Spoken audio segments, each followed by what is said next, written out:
Friend, जैसा मैंने कहा था कि पुष्य नक्षत्र के ऊपर आज आपको एक कहानी सुनाने वाला हूँ। और ये कहानी जो है ये बिल्कुल एक सत्य घटना पर है। मतलब आप अगर इसे सोच रहे हैं कि मैं कुछ भी अपने मन से मनगढ़ंत बना के बता रहा हूँ तो ऐसा कुछ नहीं है। कहानी की सच्चाई समझिएगा और ये ऐसा क्यों हुआ ये चीज़ भी समझिएगा। क्या है, हमारे पास एक व्यक्ति आए, नाम तो उनका नहीं लेना चाहता क्योंकि ये हमारे और उन व्यक्ति के बीच में, मतलब सभी के बीच में एक प्रोफेशनल सीक्रेसी होती है। तो उनका नक्षत्र पुष्य था। तो उनको कुछ चीज़ें मैंने बताई कि जैसे कि उनके साथ ये प्रॉब्लम आ रही थी कि अर्निंग अच्छी थी, अच्छा खासा कमा रहे थे, बहुत अच्छा स्वभाव है उनका, लेकिन वो जितना कमा रहे थे वो उतना सेव नहीं कर पा रहे थे। ठीक है, सही मायने में कहें कि पैसा आ रहा था लेकिन दाल रोटी चल रही थी, ब्रेड बटर नहीं खा पा रहे थे, कहने का मतलब ये है। तो मैंने उनको बताया कि दैट अगर आपका नक्षत्र पुष्य है तो पुष्य नक्षत्र के दिन छोटा सा, बहुत ज़्यादा भारी नहीं, छोटा सा इन्वेस्टमेंट आप गोल्ड पर करें, सोने पर करें। ऐसा कुछ ज़रूरी नहीं कि आप 1 तोला लें, 10 तोला लें, है ना। मैंने उनको ये सलाह दी कि छोटी छोटी जो गोल्ड की पट्टियाँ आती हैं वो आप हर पुष्य नक्षत्र में ले लीजिए। 300, 350, 400, 500 की जितने की आए छोटी सोने की पट्टी ले लीजिए और उसे आप एक छोटे से डब्बे में रखते जाइए। क्योंकि उनकी कुंडली के हिसाब से ऐसा था कि वो अगर अपना इन्वेस्टमेंट या अपना पैसा आभूषणों में, प्रॉपर्टीज़ में, गाड़ियों में लगाएंगे तो उनकी लाइफ स्टाइल में परिवर्तन आएगा, चेंजेस आएंगे। तो उन्होंने ऐसा किया। अमूमन तौर पर हर 2 महीने में, 1 महीने में पुष्य नक्षत्र आता है, कुछ कुछ महीनों में 2 बार आता है। मैंने उनको ये कहा कि पुष्य नक्षत्र का जो एक मुहूर्त का वक्त रहेगा उसी मुहूर्त के वक्त में आप लेते जाइएगा। तो उन्होंने बोला कि सर एकदम से कितना मैं ख़रीद पाऊँ। तो मैंने कहा ऐसा कुछ ज़रूरी नहीं है, आप हर हफ्ते 100 रुपये, 200 रुपये जोड़ते जाइए, उसमें आपको समझ में भी नहीं आएगा। क्योंकि आज का ये जो वक्त चल रहा है कि अगर हम कहीं पर भी जा रहे हैं, हम बाहर जा रहे हैं, अगर एक कप चाय भी पी रहे हैं तो वो 20 रुपये की आ रही है, सैंडविच खा रहे हैं 40 रुपये का आ रहा है, ज़्यादा कोल्ड ड्रिंक पी रहे हैं तो 40 रुपये की आ रही है, आइसक्रीम खा रहे हैं 50 रुपये की आ रही है। तो इस तरह से अगर हम एक ऐसे व्यक्ति का रहन सहन देखें जो बेचारा बाहर उठ बैठ रहा है, खा पी रहा है, 100-150 रुपये तो पर डे वो खर्च कर रहा है। तो हर एक हफ्ते में 100-150 रुपये निकाल पाना तो सरल काम होता है। चलो यहाँ तक बात उनको समझ में आई। उन्होंने वही चीज़ की कि उन्होंने हर 3 दिनों में 50 रुपये अलग इकट्ठा करना शुरू किया। अब ख़ास तौर पर ये हुआ कि वो मेरे पास आया और उस दिन पुष्य नक्षत्र था, वो उस नक्षत्र को देखते हुए आया। तो उन्होंने कहा कि सर पुष्य नक्षत्र है आज, और जैसा कि मैंने कुछ पैसे जोड़ लिए हैं, 400-450 रुपये जोड़ते हैं। तो मैंने कहा आप कुछ गोल्ड का ले लीजिए। तो उन्होंने बोला कि 400-450 में गोल्ड का आएगा क्या। तो मैंने कहा आप जाइए सोनार की दुकान में, जाइए वहाँ चर्चा कीजिए। वो गए तो छोटी सी जो बूंदे आते हैं, जो नोज़ पेन आती है वो आ जाती है, और गोल्ड की छोटी छोटी जो पट्टियाँ आती हैं, पट्टी की कतरन आती है, वो उन्होंने ख़रीद ली। तो मैंने कहा चलो, उन्हें ख़रीदी और मुझे ला के दिखाया। मैंने देखा गुड, अच्छी बात है। मैंने कहा अब आप एक काम कीजिए कि आप अपनी अलमारी में जहाँ पैसे वगैरह रखते हैं वहाँ पर एक छोटा सा बॉक्स बना लीजिए, उसमें इन्हें जोड़ते जाइए, बिल्कुल जोड़ते जाइए, और भूल जाइए कि आप ऐसा कुछ खरीद रहे हैं, आप जोड़ते जा रहे हैं। उन्होंने ऐसा किया। धीरे धीरे क्या हुआ, कुछ 3-4 महीनों में उनकी गाड़ी पटरी पर आना शुरू हुई। सेहत में थोड़ा गड़बड़ था, उनके सेहत सुधार हो गई। उनको बीपी फ्लक्चुएशन की प्रॉब्लम आ रही थी, ब्लड प्रेशर उनका ऊपर नीचे हो रहा था, सही हुआ। शुगर मेटाबॉलिज्म ठीक नहीं था, वो भी रिकवर हुआ उनका। धीरे धीरे ऐसे 2 साल 3 साल होते गए, होते गए, होते गए, और वो हर 2 महीने में, हर 3 महीने में जब भी पुष्य नक्षत्र आता था, छोटा मोटा इसी तरह से महीने के हिसाब से सेव करके वो खरीदते जाते थे, इकट्ठा करते जाते थे। अब असली कहानी यहाँ से शुरू होती कि एक बार की बात होती है कि उनकी बिटिया का हो जाता है एक्सीडेंट, और एक्सीडेंट में उनकी बिटिया का जो लेफ्ट हैंड होता है, कंधे के पास से डिसलोकेशन हो जाता है, और उनके जो ये 4 आर्म की जो बोन्स होती हैं इसमें फ्रैक्चर आ जाता है। तो अब बिटिया की शादी विवाह की बातचीत चल रही थी और उस वक्त ये सारी चीज़ें हो गई। तो परेशान हो गए।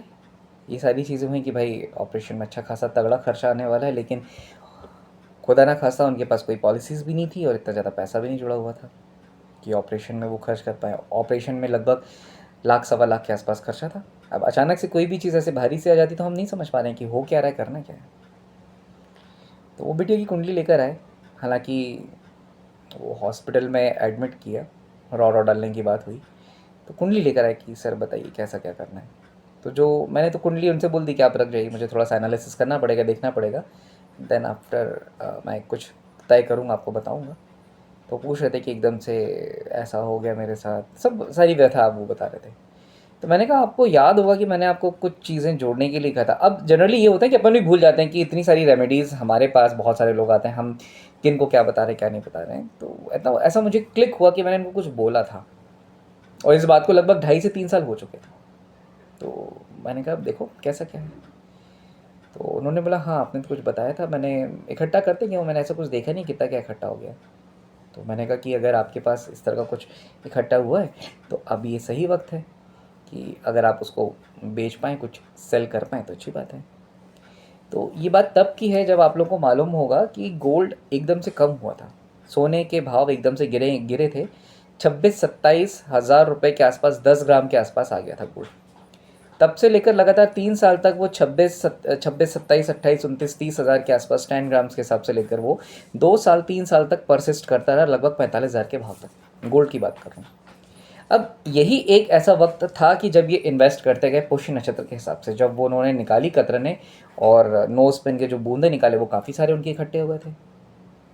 तो आए वो शाम को आए दिखाने की सर ऐसा ऐसा इतने इकट्ठे हो गए।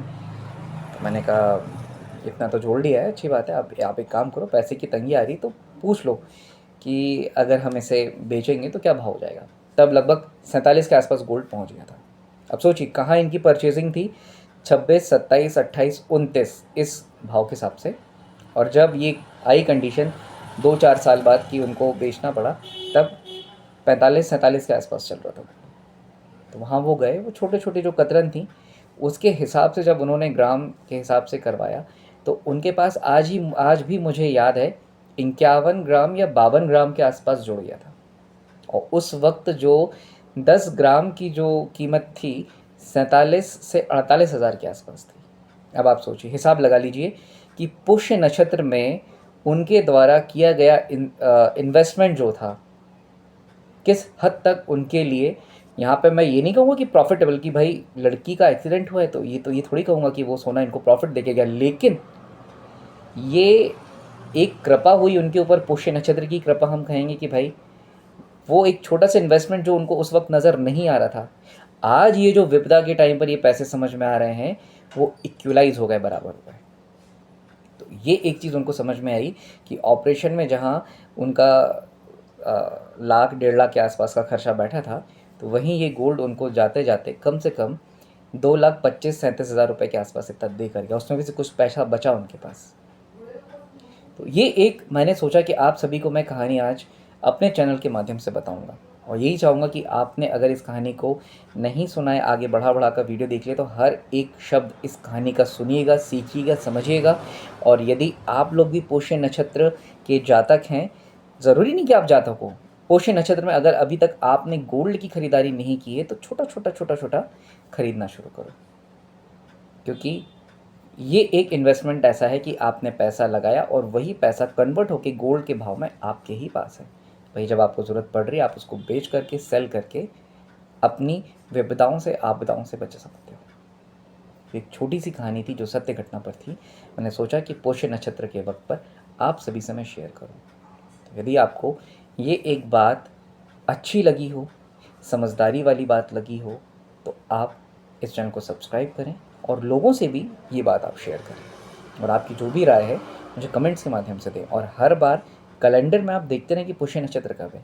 कैलेंडर नहीं देख पा रहे तो हमारे चैनल को सब्सक्राइब कर लें, बेल आइकन को प्रेस कर दें, तो यहाँ पर आपको डिटेल्स मुहूर्त से संबंधित मिलती रहेगी। कोई ज़रूरी नहीं है कि पुष्य नक्षत्र में आप गाड़ी खरीदो, ज़मीन खरीदो, बंगला खरीदो, नहीं, छोटा छोटा गोल्ड का इन्वेस्टमेंट करते जाओ।